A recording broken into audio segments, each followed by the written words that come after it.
I like to eat, eat, eat, eat, eat, eat, eat, eat, eat, eat, eat.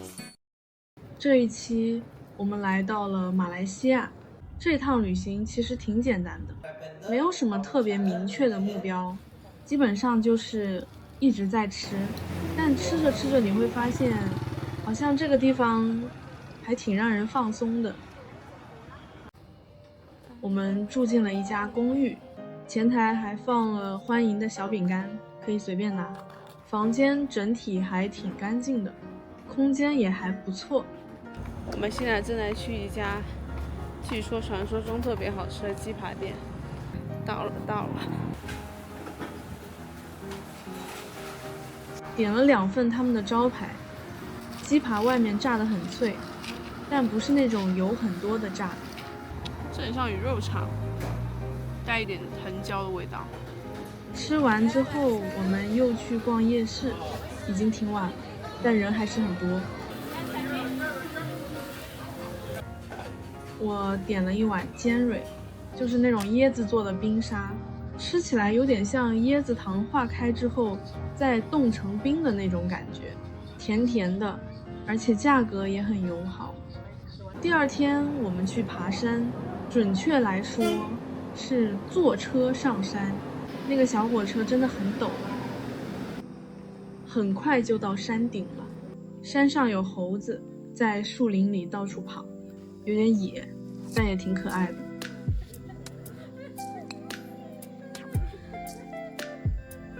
下山之后，我们就在山脚随便逛，然后我居然看到了咪咪虾条，小时候特别爱吃的那个，买了一包，结果发现是蒜香味的，和国内完全不一样，那一刻真的有点莫名开心。接着我们去吃福建面，那家店人非常多，基本一直在排队。其实我一开始没抱太大期待，就是觉得有这么夸张吗？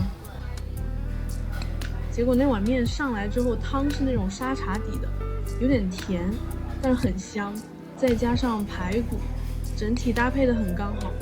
2个人分了一碗，结果发现完全不够，因为太美味。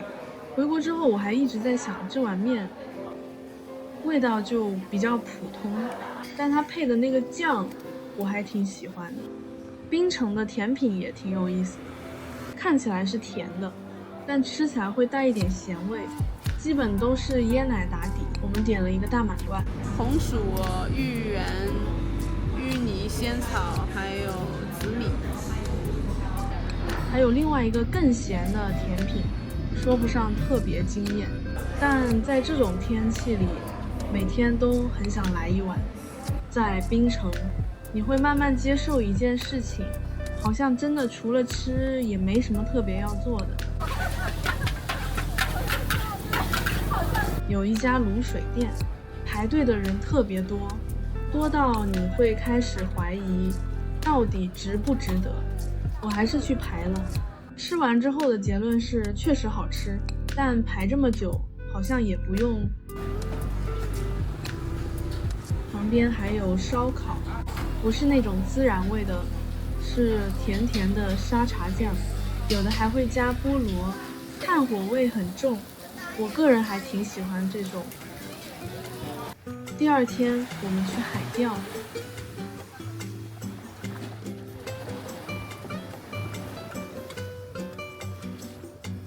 钓上来很多没见过的鱼，跳一下。它应该会咬人的哦。超大河豚，给它鼓一下，鼓一下。哎，小 C， 它哪里有毒啊？嘴巴。哦，是内脏，那没关系，皮没关系。嘴巴不要摸，给它咬到你的皮尾，给它咬断。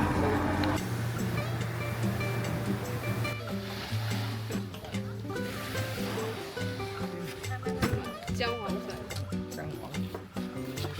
OK。但最后让我有点意外的是，全部都拿去油炸，不管什么鱼，一律油炸，然后挤点柠檬就吃。鱼是真的很新鲜，很好吃，但总感觉有点可惜。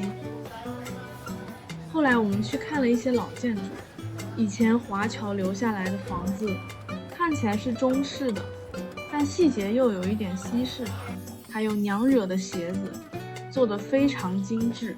我们也去了信州桥，房子是直接建在海上的，走在木板上会有一点轻微的晃。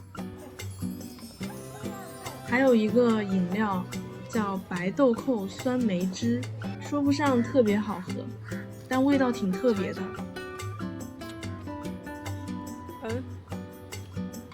说不来耶，有点咸，有点像药。